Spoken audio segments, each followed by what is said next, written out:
જળ ચેતન, લેખક હરકિશન મહેતા. ચેપ્ટર 61. રવિવારથી શનિવાર સુધીનું તુલસી ચિંતનનું જીનીવાનું અંતિમ અઠવાડિયું અનહદ આનંદમાં વીત્યું. પ્રથમ 4 સપ્તાહના સર્વસંતાપનું સાટું જાણે આ છેલ્લા અઠવાડિયામાં વળી ગયું હોય તેમ બંને સહવાસનું સુખ મન ભરીને માણ્યું હતું. રવિવાર રાતની ડિનર પાર્ટીમાં 12-15 કપલને એકબીજાના ખભા પર હાથ મૂકી નૃત્ય કરતા જોઈને પહેલાં તો તુલસીને ફફડાટ જાગ્યો હતો. બાપ રે, મારાથી આવું ન થઈ શકે. સ્વિસ ડૉક્ટરે સમજીને પહેલા રાઉન્ડમાં તુલસીને ડાન્સ માટે આગ્રહ કર્યો ન હતો. તું થોડીવાર બેઠી બેઠી અમને નાચતા જોયા કર, એટલે તને સમજાઈ જશે કે અમારા નૃત્યમાં ન આવડવા જેવું કાંઈ જ નથી. પ્રથમ રાઉન્ડમાં ચિંતનને માર્ગારેટની સંગાથે સંગીતના તાલ પર નૃત્યના સ્ટેપ શીખતો જોઈને તુલસી હસીને બેવડ વળી ગઈ હતી. પણ તેને ખબર ન હતી કે ચિંતન પોતાનો સંકોચ છોડાવવા માટે જાણી જોઈને ઓવર એક્ટિંગ કરતો હતો. તું કેવું બેહુદું નાચતો હતો ચિંતન. પહેલો રાઉન્ડ પૂરો થયો એટલે તેના પ્રતિભાવ જાણવા આવેલા ચિંતનને તેણે સંભળાવેલું. આ રીતે કાંઈ કૂદકા મારવાના હોય? શું કરું તુલસી, જેવું આવડે એવું નાચવું તો પડે જ ને, કહી ચિંતને સિફતથી ઇશારો કર્યો હતો. અહીંનો રિવાજ છે કે કોઈ ડાન્સ કરવાનો પ્રસ્તાવ કરે અને આપણે ઇનકાર કરી દઈએ તો એનું અપમાન થયું ગણાય. અને એ જ વખતે સ્વિસ ડૉક્ટરે પોતાનો હાથ લંબાવી તુલસી સમક્ષ પ્રસ્તાવ મૂકી દીધો હતો. યંગ લેડી, મારી સાથે ડાન્સમાં જોઈન થશો? અડધી પોણી 1 મિનિટ સુધી તુલસી મૂંઝવણથી મૂરઝાતી તેમની સામે ઊભી રહી હતી. બીજા રાઉન્ડનું સંગીત ચાલુ થયું. પોતપોતાના પાર્ટનર પસંદ કરીને બાકીના સ્ત્રી પુરુષો નૃત્યમાં જોડાઈ ગયા. ત્યારે તુલસીને થયું કે સ્વિસ ડૉક્ટર તરફથી પોતાને પિતા જેવું વાત્સલ્ય મળ્યું છે, એમનું અપમાન કેમ કરાય? ભલે અંકલ, કહેતી તુલસીએ સ્વિસ ડૉક્ટરના લંબાયેલા હાથમાં પોતાનો હાથ આપી દીધો હતો. અહીંના તમારા રિવાજ કરતાંય તમારી આજ્ઞાનું મૂલ્ય મારે મન બહુ વધારે છે. 2-5 મિનિટ નીચું જોઈને ડૉક્ટર અંકલના સ્ટેપ મુજબ શરમાઈને નૃત્ય કરતી રહેલી તુલસી ધીમે ધીમે આજુબાજુ જોવા લાગી. ત્યારે સમજાયું કે એકમાત્ર ચિંતન સિવાય કોઈનું તેના તરફ ધ્યાન પણ ન હતું. સૌ પોતપોતાના તાનમાં મસ્તાન દેખાતા હતા. અંકલ, બીજા બધાની જેમ નૃત્ય કરતાં કરતાં પાર્ટનર સાથે ધીમા અવાજે વાત કરવાની રીતે તુલસીએ કહ્યું, પ્લીઝ મને મિસ્ટર બર્ટન સાથે નૃત્ય કરવામાંથી મુક્તિ આપજો. એ ચિક્કાર પીધેલા લાગે છે. ડોન્ટ વરી, હસીને સ્વિસ ડૉક્ટરે તેને ધરપત આપેલી. એ પીધેલો છે એટલે હવે ત્રીજા રાઉન્ડ સુધી પહોંચશે નહીં. પણ તુલસી, મારે તને ચિંતન સાથે એકવાર ડાન્સ કરતી જોવી જ છે. એમાંથી તું છટકી નહીં શકે. અને સાચે ત્રીજા રાઉન્ડમાં તુલસીએ ચિંતન સાથે નૃત્યમાં જોડાવવું પડ્યું. પહેલાં તો એણે આનાકાની કરી, પણ પેલા બર્ટન સાહેબને પોતાના તરફ આવતા જોઈને એવી ભડકી ગઈ કે સામે ઊભેલા ચિંતનનો હાથ પકડી લેવો પડ્યો. ચાલ, આપણે શરૂ કરી દઈએ, નહીંતર મારું આવી બનશે. બીકના માર્યા ચિંતન સાથે ડાન્સ શરૂ કર્યા પછી તો ધીરે ધીરે તુલસીના તન મનમાં યૌવનતાના ઉન્માદકની ઝંઝણાટી પ્રસરવા લાગી હતી. આસપાસનું બધું જ વિસરી જઈને બંને એકમેકની નિકટતામાં તલ્લીન બનતા ગયા હતા. નૃત્ય પૂરું થયું અને તાળીઓના ગણગડાટથી સજાગ બન્યા ત્યારે બંને એવું મહેસૂસ કર્યું કે એક સુખદ અનુભવનો બહુ જલ્દી અંત આવી ગયો. પરંતુ એ અંત ન હતો. એક અઠવાડિયાના સુખદ સહવાસની શરૂઆત હતી. રહ્યું સયું અંતર ભૂસાઈ ગયું હોય તેમ તુલસી ચિંતન થોડુંક જાણીને અને થોડુંક અજાણ્યા રહીને લાગણીના બંધનથી એકબીજા સાથે જકડાઈ રહ્યા હતા. ચિંતને લખેલી નોટબુક વાંચીને તુલસી જાણે ચિંતનનું હૃદય વાંચતી થઈ ગઈ હતી. ચિંતનના હાથમાં હાથ રાખીને હવે બહાર ફરવા જવામાં એને સંકોચ થતો ન હતો. બાળપણમાં સાથે વિતાવેલા દિવસોના સંભાળના વાગોળવામાં હવે તેને સ્વાદ વર્તાઈ રહ્યો હતો અને ગાઢ નિંદ્રાના સપનામાં પણ ચિંતન તેને સતાવી જતો હતો. તુલસી, કેટલી વાર? અધીરા અવાજે હાંક મારીને ચિંતને તુલસીના રૂમમાં ડોકાઈને જોયું તો એ ઠાકોરજીની છબી સામે હાથ જોડીને ઊભી હતી. સવારે ઘર બહાર નીકળતા પહેલાં અને સાંજે ઘેર પાછા આવીને શ્રીનાથજીને પ્રણામ કરવાનો તેનો નિયમ અહીં પણ અખંડ રહ્યો હતો. છબી સમક્ષ મસ્તક નમાવી તુલસીને આંખો ઉઘાડતી જોઈને ચિંતને ફરી તાકીદ કરી, ડૉક્ટર અંકલની કાર આવતી દેખાય છે. અહીંથી હોટેલ પહોંચતા 15 મિનિટ લાગી જશે અને 8 તો વાગી પણ ગયા. તને એમ લાગે છે કે ગોરકી સાહેબને મળવાની મને કોઈ અધીરાઈ નહીં હોય? મીઠો રણકો કરતી તુલસી બહાર આવી સેન્ડલ પહેરવા લાગી. એમના મુક્તિના સમાચાર સાંભળ્યા એ ઘડી મારા જીવનની ધન્ય ઘડી હતી અને હવે એના દર્શન કરીશ ત્યારે મારું જીવન ધન્ય બની જશે. તુલસીના બોલવામાં ભારોભાર સચ્ચાઈ હતી. વિકટ લાગતું કાર્ય આસાન બની જાય ત્યારે એનો આનંદ ચરમસીમાએ પહોંચી જાય છે. છેલ્લા 3 દિવસથી જીનીવા પેરિસ વચ્ચે કોલની પરંપરા ચાલુ થઈ ગઈ હતી. શું ખબર આવ્યા ડૉક્ટર? પેરિસનો કોલ આવતા જ તુલસી ફ્રેન્ડ ડૉક્ટરને અધીરાઈભેર પૂછી લેતી. બધું પ્લાન પ્રમાણે થઈ રહ્યું છે ને? 5મીએ સાંજે ફ્રેન્ડ ડૉક્ટરે પેરિસથી ફોનમાં કહ્યું કે સ્વિસ પાયલટ ગોરાન સાથે વાત થઈ ચૂકી છે. કાલ સવારે એ તેનું વિમાન લઈને ઉપડી રહ્યો છે. આવતા 24 કલાક સુધી હવામાન સાફ રહેવાની આગાહી છે. ત્યારે તુલસીનું હૃદય 2-4 ધબકારા ચૂકી ગયું હતું. ફોન મૂકીને સીધી ઠાકોરજીની છબી સામે ઊભી રહી ગઈ હતી. મારા તારણહારને હેમખેમ રાખજો જગતના તારણહાર. અને 6મીએ સાંજે પેરિસથી કોલ આવ્યો ત્યારે ફોનની ઘંટડી સાંભળીને બંને પૂરપાટ ડ્રોઈંગ રૂમમાં દોડી ગયા હતા. પણ સામેથી ન ધારેલું સાંભળવા મળશે તો? એવા ફફડાટે થોડી વાર માટે તો ફોનનું રિસીવર ઊંચકવાની હિંમત ચાલી ન હતી.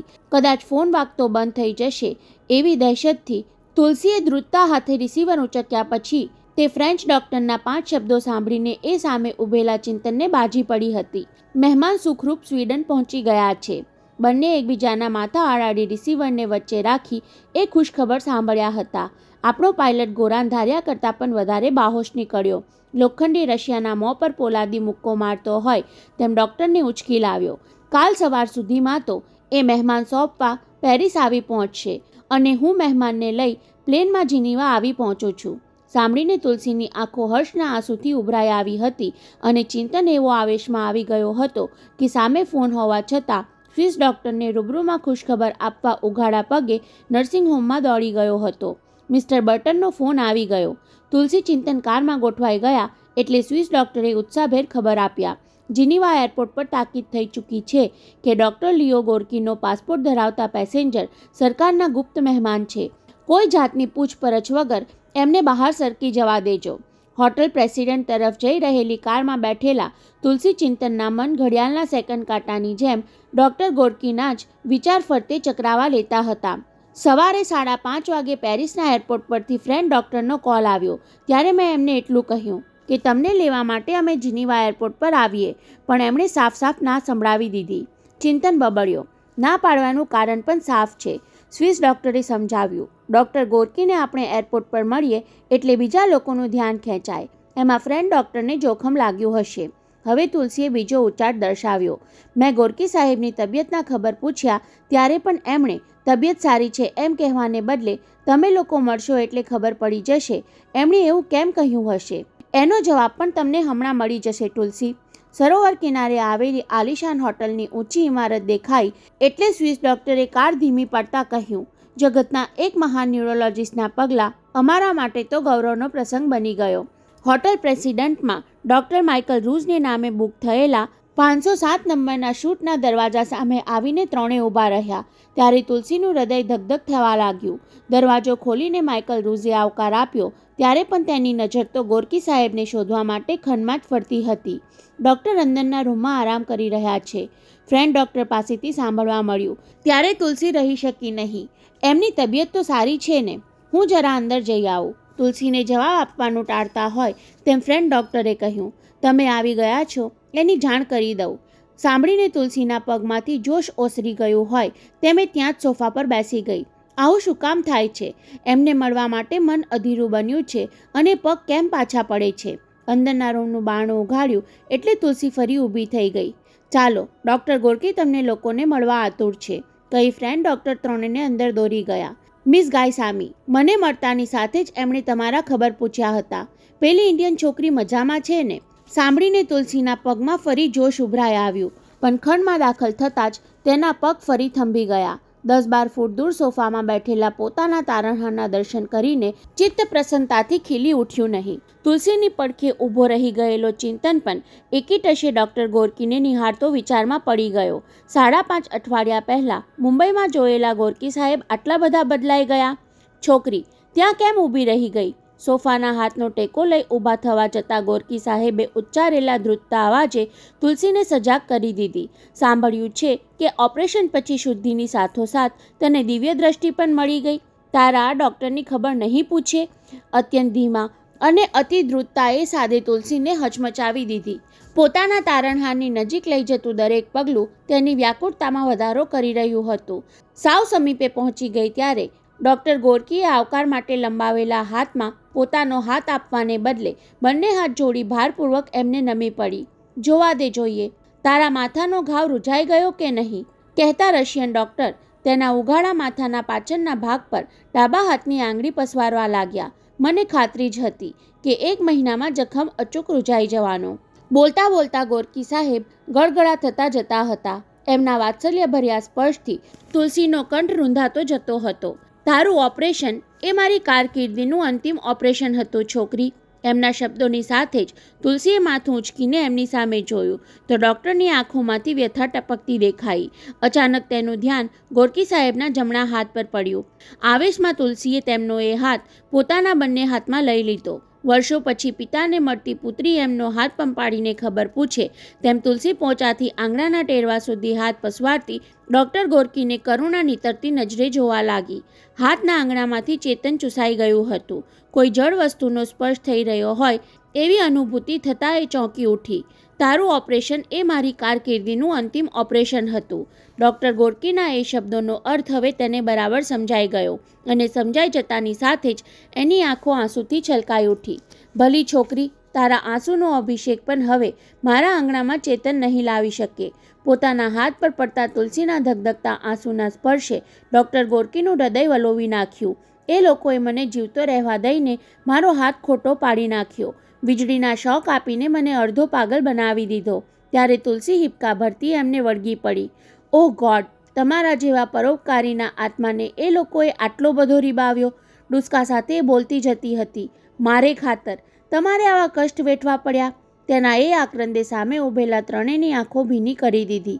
ચિંતન આંસુ સારી શકતો ન હતો, પણ તેનું અંતઃકરણ કકડતું હતું. તારે ખાતર નહીં છોકરી, ફરી તુલસીના માથા પર પોતાનો ડાબો હાથ પસવારતા ડૉક્ટર ગોરકીએ ભીંજાતા કંઠે કહ્યું.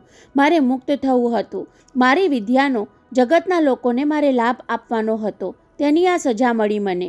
બોલતા બોલતા વધુ વાર ઊભા ન રહી શકતા હોય તેમે સફાળા ફસડાઈ પડ્યા. 5-7 મિનિટ સુધી ખંડમાં સન્નાટો છવાઈ રહ્યો. તમે લોકો મને મુક્તિ આપવા માટે આટલું કરી રહ્યા હતા ત્યારે હું તો જાણતો જ હતો કે હવે આ ડૉક્ટર ગોરકી તમારા કોઈના કામનો રહ્યો નથી. જેના હાથ હવે સ્થિર રહી શકતા નથી, જેનું મગજ વારે વારે અસ્થિર થઈ જાય, એ તમને શું ઉપયોગમાં આવવાનો હતો. એમના શબ્દે શબ્દે સાંભળનારાના હૈયામાં વેદના ઘૂંટાતી જતી હતી. છતાં મુક્તિ માટેની મારી ઝંખના એટલી બધી પ્રબળ બની ગઈ હતી કે મેં તમને આની જાણ થવા ન દીધી. મેં તમને બધાને છેતર્યા, માત્ર એટલા જ માટે કે મારે મુક્ત હવામાં મારી જિંદગીના છેલ્લા શ્વાસ લેવા હતા. બોલતા બોલતા એ હાંફી ગયા અને વર્ષોનો થાક ઉતારવા માંગતા હોય તેમ સોફા પર માથું ટેકવી આંખોના પોપચા ઢાળી દઈ નિંદરમાં લપેટાઈ ગયા. જાણે એમની એ નિંદરમાં ખલેલ પાડવા ન માંગતા હોય તેમ ચારેય જણા એક પણ હરફ ઉચ્ચાર્યા વિના જગતના એ મહાન ન્યુરોલોજિસ્ટને નિહાળતા અવાચક બેસી રહ્યા. હવે થોડી જ મિનિટમાં જીનીવા પેરિસ બોમ્બેની આપણી ફ્લાઇટ ટેક ઓફ લઈ રહી છે. પેસેન્જરને વિનંતી છે કે એમના સીટબેલ્ટ બાંધી લે અને ધૂમ્રપાન ન કરે.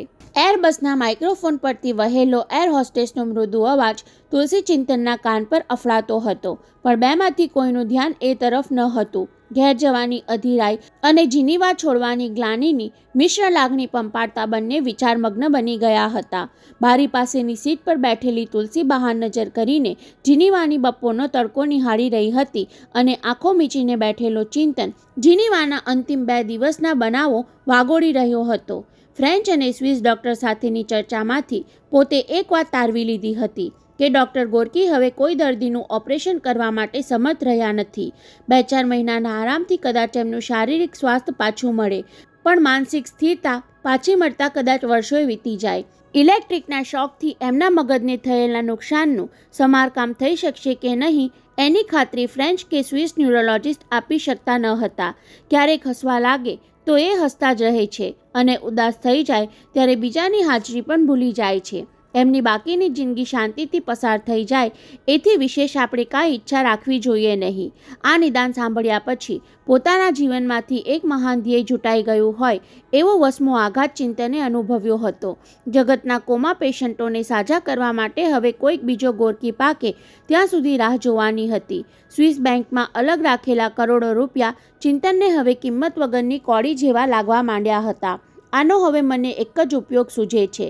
બોમ્બેમાં ડૉક્ટર ગોર્કીના નામની એક હોસ્પિટલ બંધાવીને ગરીબની સારવાર કરવી, કહીને એણે સ્વિસ બેંકની તમામ રકમનો કારભાર ડૉક્ટર લેમ્બર્ટને સોંપી દીધો હતો. અમારા નામે તો આ રકમનો અમે ઉપયોગ કરી શકીએ નહીં. સ્વિટ્ઝરલેન્ડના લોકો તરફથી ભારતને આ દાન મળ્યું છે એવો આપણે દેખાવ કરવો પડશે. સાંભળીને સ્વિસ ડૉક્ટર ઘણીવાર સુધી તેને જોતા રહ્યા હતા. યંગ ડૉક્ટર, તમારો ભારત દેશ ગરીબ, અજ્ઞાન અને પછાત ભલે ગણાતો હોય, પણ તમારા જેવા થોડાક આદર્શવાદી નાગરિકો હશે ત્યાં સુધી એના ઉજ્જવળ ભવિષ્યની આશાને કોઈ લુપ્ત કરી શકશે નહીં. ચિંતનને એ શબ્દો સાંભળવા ગમ્યા, પણ મિથ્યા આશ્વાસન જેવા લાગ્યા હતા.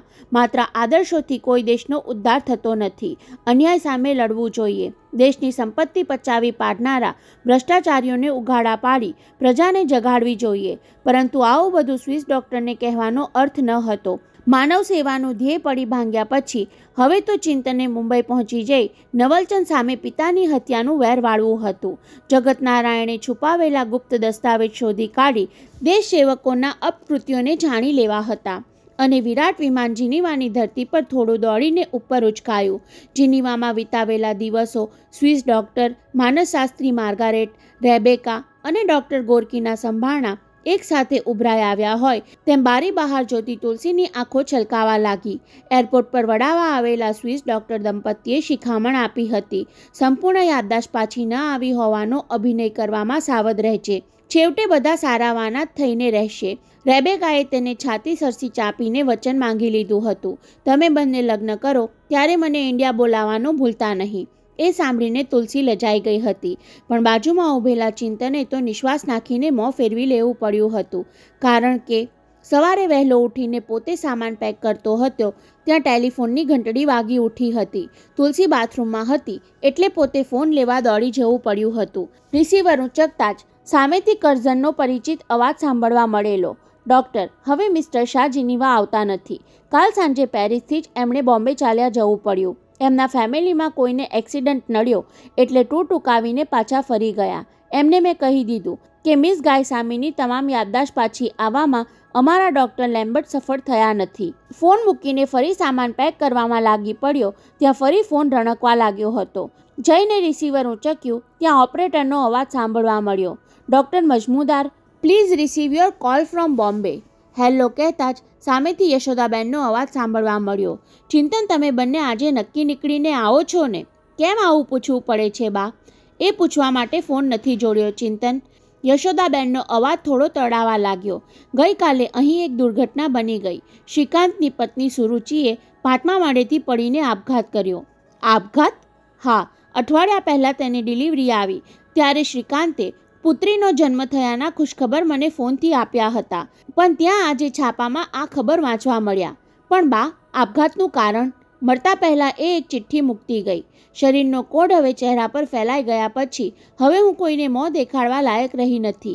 મારા મૃત્યુ માટે કોઈને દોષ દેતા નહીં. ઓહ! રિસીવરમાં ચિંતનથી નિશ્વાસ નંખાઈ ગયો. બિચારા શ્રીકાંતભાઈ. સાંભળ ચિંતન, યશોદાબેન રૂંધાતા કંઠે આગળ કહી રહ્યા હતા. સુરુચિ બીજી એક ચિઠ્ઠી શ્રીકાંતના ખિસ્સામાં પણ મૂકતી ગઈ. બીજી ચિઠ્ઠી? હા, એમાં એ લખતી ગઈ છે કે મારા બાબા બેબીને મા વગરના કરીને જાઉં છું, પણ મને ખાતરી છે કે એ બંનેને વધુ વખત મા વગરના રહેવું નહીં પડે.